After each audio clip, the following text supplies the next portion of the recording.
Hey guys, Red Caterpillar here and welcome to my channel. I recently started playing Final Fantasy Awakening for almost a month now. Just so you'll know, the name of my character in the game is Wanderer, and I am in server 22 Aria. I realized that there are not much English YouTube videos regarding this game, hence I decided to make Final Fantasy Awakening videos just for you. I will continue to upload more, so please don't forget to like, share, and subscribe to my channel. So, moving on, for today's video, I will be discussing the different types of heroes that you can get in this game, but mainly on the legendary heroes that you need to get as a beginner. For those who are still starting and can't decide which heroes to get, this video is especially made for you. Now, let us go to the summon icon on the right upper corner of the screen and see the different types of heroes. As you can see, there are 4 types, namely the uncommon, rare, epic, and legendary. But in actuality, there are 6. When you go to the party icon and click on one of the heroes, go to Star Up, you will see on the bottom part the 6 types. Namely Enchanted, or also known as the Uncommon, then Rare, Epic, Legendary, Mythic, and lastly, Unique. Yes, you guessed it right, it's from weakest to strongest. That means Uncommon is the weakest and Unique is the strongest type of hero. Take note that there are different heroes under each type. What do I mean by this? So let's go back to the summon icon and click on the hero preview. Here are the different types of heroes that I meant. There are a lot of heroes under each type, so let's go first with the uncommon type, which are colored green. These are the heroes that are the weakest in the game, and the way to identify this is through the hero aptitude. When you click on one of the heroes, you will see their aptitude. In this case, it shows 5, which is the weakest aptitude that you can find in this game. All of the green heroes there have a hero aptitude of 5. Okay? So what does aptitude mean? It means that the innate or inborn strength of a hero. Take note that aptitude is permanent and it does not increase even if your character levels up, which means that low aptitude heroes are worthless since they will be defeated by higher aptitude heroes. In the long run, you will notice that the strength gap is very wide even if they have the same level, same equipments, and etc. Having said that, it is wiser to get heroes with higher aptitude as early as possible. So going back to the uncommon type here, honestly, these green heroes are totally worthless. The only thing that you can do to them is to dissolve them to get soul crystals that can be used in buying hero shards. Okay? So next is the rare type. Same as the uncommon, these heroes are worthless because they only have an aptitude of 7. There. 7, 7. All blue heroes are 7. So in like manner, you are to dissolve them to get soul crystals. Alright? Okay, so let's proceed to the epic type. At the start of the game, they will give you 2 epic heroes for free. One is Braveheart. She is a healer, a support. And the second one is Indomitable Gladiator, who is a tank, a defense hero.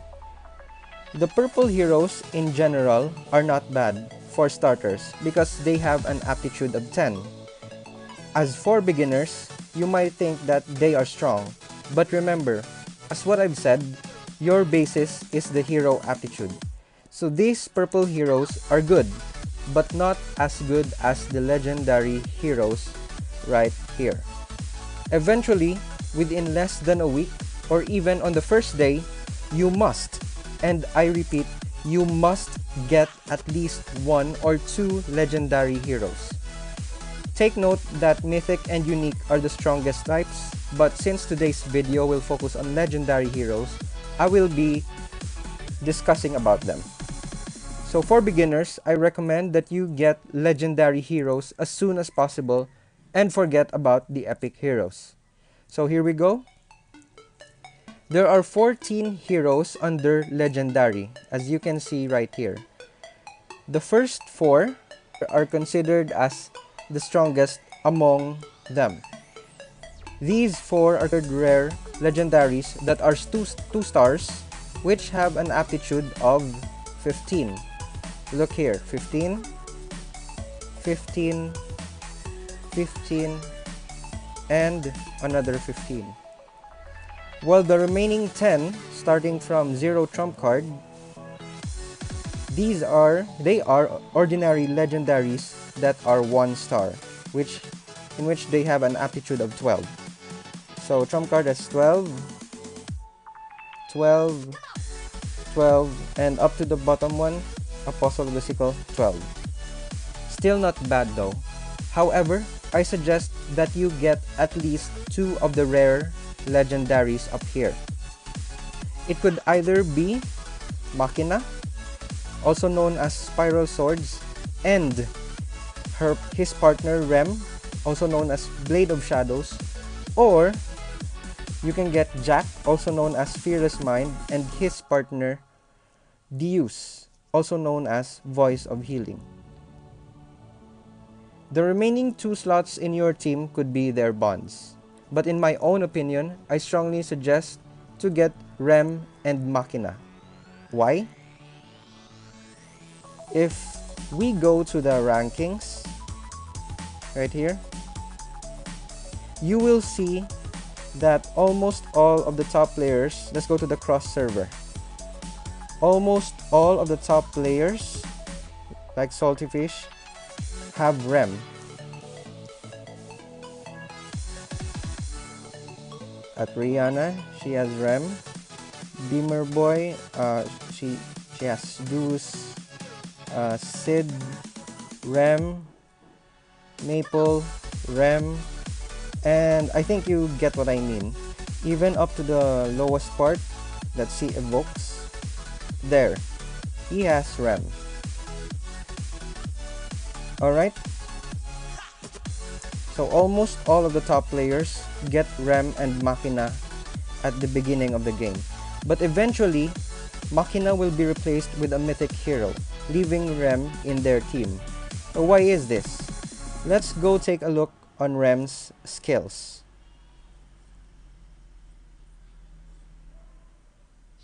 Here. As you can see, Rem has an aptitude of 15, and she is an attacker. She's a great damage dealer, more like of an assassin of the team. Although she might have a weak defense, but I tell you, she is an incredible killer. Now on her skills, first is her limit break. The name is Death Proclamation. It interrupts skills where she rushes towards the enemy with the lowest HP and deals a lot of damage. This skill is somewhat a blink strike, which means that she will be invincible while doing her limit break. Not to mention, if you pair her with Machina, her destiny effect right here will be activated, in which it will also deal additional damage equal to 32% of the life of the target has already have suffered. So just imagine that, guys, that damage. Imagine that damage and let it sink into your mind. Next is the Phantom Stab, an activatable skill, in which it also interrupts skills and where she conceals her body and appears 1.5 seconds later close to the enemy with the lowest HP and deals great damage. This is similar to her limit break, where she also does a blink strike that makes her invincible on those moments.